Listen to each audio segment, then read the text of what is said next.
예, 오늘 거의 당잠사입니다. 당신이 잠든 사이 전해진 소식들 확인해 보시죠. 요즘 미 증시에서 나스닥 지수의 랠리가 이어지고 있습니다. 이거 얼마 만에 보는 연속 상승세인지 모르겠습니다. 무려 나스닥 지수 기준으로 봤을 때 4거래일 연속 상승 행진이 나오고 있는 상황입니다. 탄력도 측면에서도 나스닥 지수가 가장 양호한 표정으로 마무리가 됐습니다. 간밤 1.8% 가까운 상승률로 나스닥 지수가 플러스 마감에 성공한 모습이었는데요. 가장 큰 주목을 받았던 이슈는 물가 떨어질 거야 라는 기대감입니다. 맨하임 12월 중고차 가격이 발표가 됐는데 보시는 것처럼 마이너스 15% 가까이가 나왔습니다. 이건 역사적으로 처음 보는 최대 낙폭인데요. 중고차 가격도 이렇게 떨어지니 뭐 다른 물가들도 다 떨어지지 않을까. 이제 오늘 밤에 미국의 12월 CPI 소비자 물가지수 발표를 앞두고 있는데 이 수치가 생각보다 더 양호하지 않을까라는 기대감입니다. 금리가 대체적으로 약세 흐름을 보이면서 가장 환호했던 건 기술주의 반등이었습니다. 이제 꿈과 현실의 괴리 맞추기가 오늘 밤에 이어질 예정입니다. 신고가, 최저가 종목들을 정리하다 보니 한 가지 특징이 눈에 띄어서 이 부분을 체크하고 넘어가고자 합니다. 20거래일이 1개월이죠. 1개월 기준으로 장중 가격 기준 최고가와 최저가의 종목을 정리해봤습니다. 20일 신고가 종목은 메타, 마스터카드, JP모건, 오라클, 금융과 기술주가 있었고요.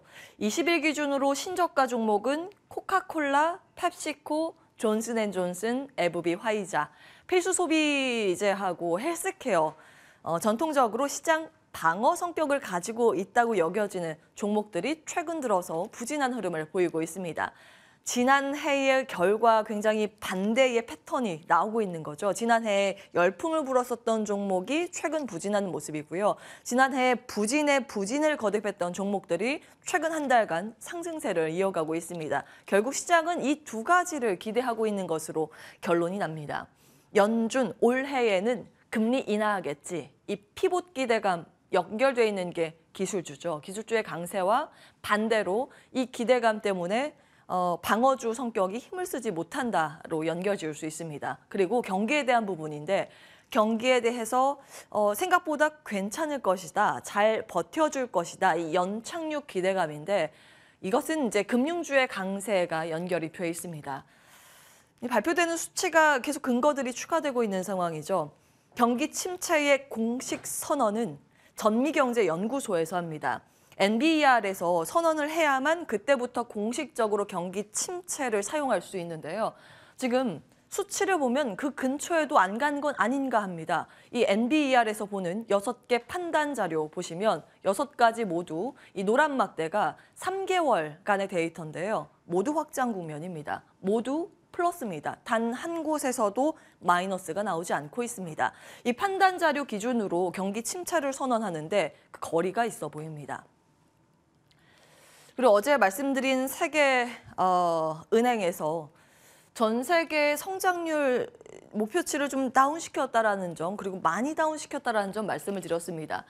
글로벌 금융위기가 있었던 2009년, 그리고 팬데믹 쇼크가 있었던 2020년을 제외하면 30년간 가장 낮은 성장률을 제시한 겁니다. 전 세계 성장률은 그전에 2.9%, 이번에 새로 발표한 수치 1.7% 많이 낮췄죠. 특히 신흥국의 이 낙폭보다 선진국의 낙폭이 훨씬 더 두드러집니다. 선진국이 더 안 좋다고 봤고요.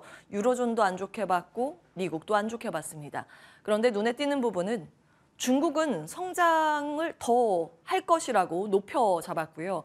이번에 동아시아 태평양 쪽도 눈높이를 높여 잡았습니다. 세부 국가 중에서 한국은 따로 제시하진 않았지만 이 중국의 리오프닝 영향력이 여기까지 연결이 됐다라는 부분을 체크해 보실 수 있습니다. 신흥국, 개도국의 이 목표치가 내려갔지만 사실 이것은 중국을 제외한 수치입니다. 그러면 우리는 무엇을 봐야 할까요? 계속해서 이제 시장의 기대치를 맞추는 숫자, 그 근거가 나와야 합니다. 가장 중요한 건 오늘 밤에 발표될 10시 한 30분에 발표 예정인데요. 소비자 물가지수 먼저 보고 그 이후에 시장 판단을 다시 체크해 볼 필요는 있어 보입니다. 간밤 눈에 띄는 특징주가 굉장히 많습니다. 하나하나 좀 정리해보고자 하는데요. 리튬 테마, 원소재 테마의 강세가 최근 두드러지고 있습니다. 뱅크 오브 아메리카에서 리튬 산업 중장기 성장 전망을 하면서 관련 기업인 리벤트 투자 의견 상향 조정을 했는데요. 리튬의 사이클은 지금 업사이클인데 이걸 고려했을 때 지금 주가 오른 것도 아니다 이렇게 평가를 했습니다. 그러자 리벤트를 필두로 해서 리튬 테마가 간밤 일제히 상승세를 시현했고요. 그보다 주가 레벨 단으로 신고가가 나오고 있는 쪽이 심상치 않아서 요즘 계속 봤던 종목인데 오늘은 이 부분도 체크해보자 합니다. 런던 증시에 상장돼 있는 BHP 그룹인데요. 세계 최대 광산 업체입니다. 철광석, 석탄, 구리, 니켈 캐는 곳이죠. 사상 최고가가 연일 나오고 있습니다. 간밤 또 올라가면서 1.7%의 강세 마감을 했는데요. 광산업체 원소재에 대한 중요도는 계속 놓칠 수 없는 키포인트인 것 같습니다. 국내에서 관련 기업이라고 하면 배터리 재사용단 혹은 이런 광산업체가 국내에 없기 때문에 해외 광산이나 염호, 지분을 가지고 있는 포스코 그룹주 등을 연결지어서 볼 수는 있는데요. 시장의 판단 그리고 외국인의 순매수가 계속 유입되는지는 계속 체크를 해보셔야겠습니다. 눈에 띄는 특징주 한 가지 좀 더 보면 친환경차 관련 기업들의 강세입니다. 두 가지 큰 이슈가 있었는데요. 골드만삭스에서 이 완성차 쪽에서 탑픽으로 테슬라와 제너럴 모터스를 꼽았습니다. 테슬라는 비용 측면에서 잘 대응을 하고 있다. 비용 측면의 리더로 꼽았고요. 제너럴 모터스를 자율주행 분야의 리더로 꼽았습니다. 이 두 종목을 중심으로 저가 매수세가 유입되면서 일제히 관련주들이 상승세를 시현하는 모습이었고요. 앞에 위치해 있는 종목은 워낙 이제 시가총액 규모가 작다 보니까 더 탄력적으로 움직였습니다. 또 하나가 이제 테슬라 이슈인데 인도네시아 신규 공장 건설이 임박했다는 보도가 나왔고요. 텍사스 공장 증설 소식이 있습니다. 어쨌든 테슬라는 최근 들어서 이제 수급 이슈도 놓칠 수 없기 때문에 수급의 방향성도 함께 변동성 감안하시면서 보시긴 하셔야겠습니다. 신재생에너지가 이날의 주인공이지 않을까 싶습니다. 자세히 살펴볼 텐데요. 신재생에너지가 최근 같은 방향으로 세 가지 세트가 같이 움직입니다. 태양광, 풍력, 수소, 일제히 간밤 좀 상승 마감에 성공한 모습이었는데요. 추세적으로 봐도 최근 한 달 데이터 그리고 몇몇 기업은 최근 6개월 데이터가 좋습니다. 이슈를 정리하고 넘어가겠습니다. 미국이랑 유럽의 이슈인데 건물, 주택에서 이 천연가스 사용하는 것을 억제하는 방안을 추진 혹은 지금 내놓고 있는 상황입니다. 이 뉴욕주의 내용이 먼저 나와 있는데요. 신축 건물을 지을 때 천연가스 사용 금지하는 제안이 나오고 있는 상황입니다. 연도별로 이제 단계적으로 범위를 확대하겠다는 내용인데요. 미국에서는 특히 미국 가정에서는 천연가스 스토브를 한 40% 의존해서 사용을 하고 있습니다. 그런데 이걸 억제하는 규정을 검토하고 있다는 내용입니다. 이건 건강적으로도 이제 환경적으로도 맞물린 문제인데요. 유럽 쪽의 내용을 좀 보시면 혹시 다음 장에 있나요? 유럽에서도 이 같은 움직임이 나오고 있습니다. EU에서 발표한 부분은 어린이의 질병, 그 호흡기 질병에 이 천연가스 스토브가 연관이 돼 있다라는 보고를 공식적으로 해놨고요. 같은 계획의 움직임이 법안으로 나오고 있는 상황입니다. 결국 우리가 생각해 볼 수 있는 포인트는 이건데요.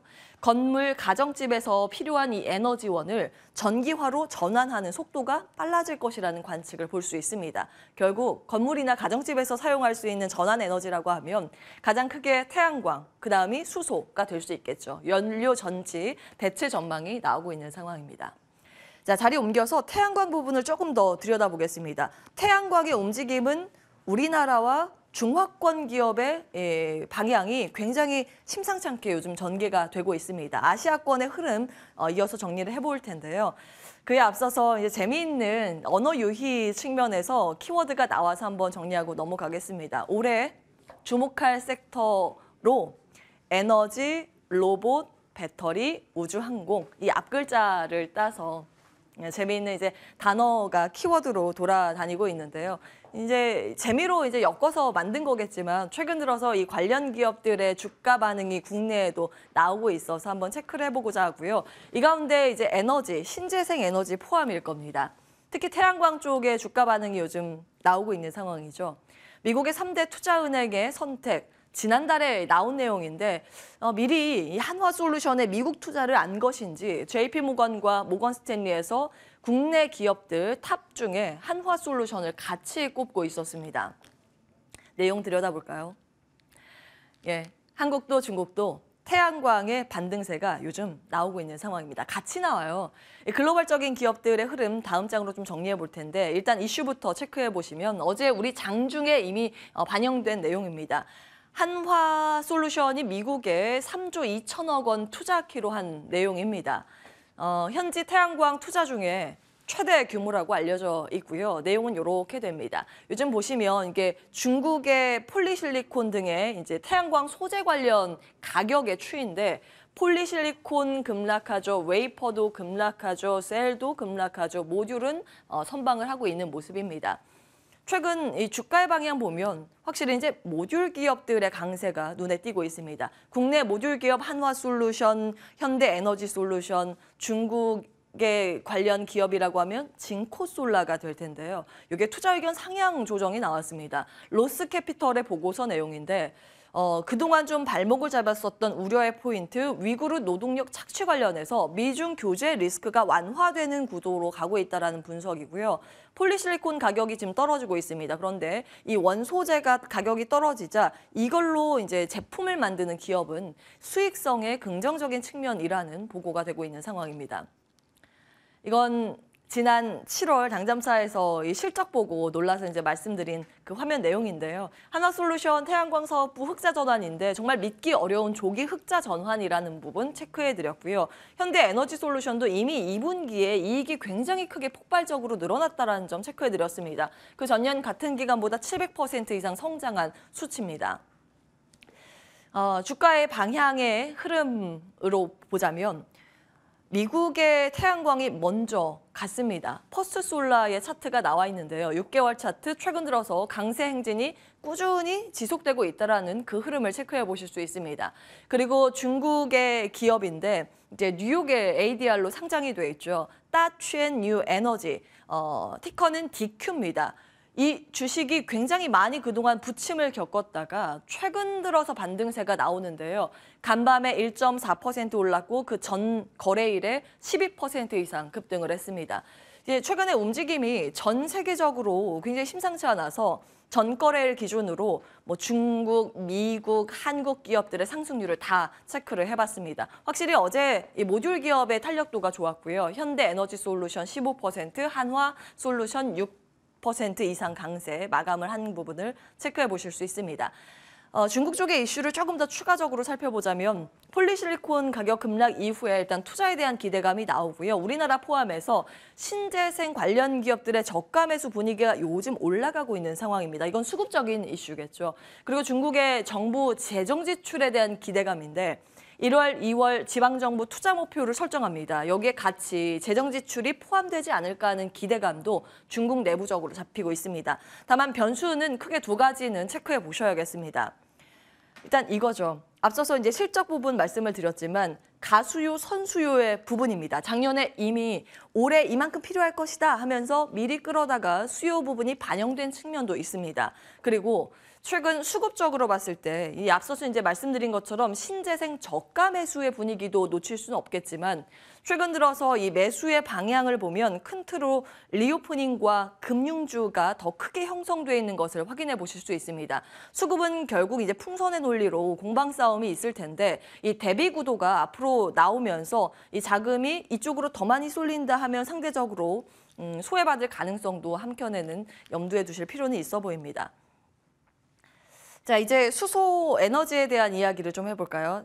풍력이나 다른 태양광에 비해서 가장 좀 주목을 못 받았던 에너지 섹터라고 하면 수소 에너지가 아닐까 싶습니다. 그런데 올해부터 각국에서 일제히 수소 생산 보조금 적용하는 움직임이 나오고 있는 상황입니다. 그동안은 수소의 활용에 더 주목이 됐었다면 이제 수소 생산에도 보조금이 있어야 이게 활용도가 높아지게 되겠죠. 네, 미국에서는 인플레이션 감축 법안에 이게 담겨 있습니다. 올해부터 적용이고요. 수소 생산에 세공제 적용 소식입니다. 유럽 같은 경우에는 리파워 EU법이 있죠. 그레이 수소나 그린 수소 생산 단가 차이에 보조를 하기로 했고요. 플러스 여기에 독일은 이게 추가적으로 더 들어갑니다. 캐나다, 인도, 노르웨이, 일본 등도 올해 상반기 중에 보조금 도입을 발표할 계획이라고 밝히고 있는 상황이고요. 중국도 마찬가지에 빠르게 관련 법안을 마련하고 있다는 소식이 전해지고 있습니다.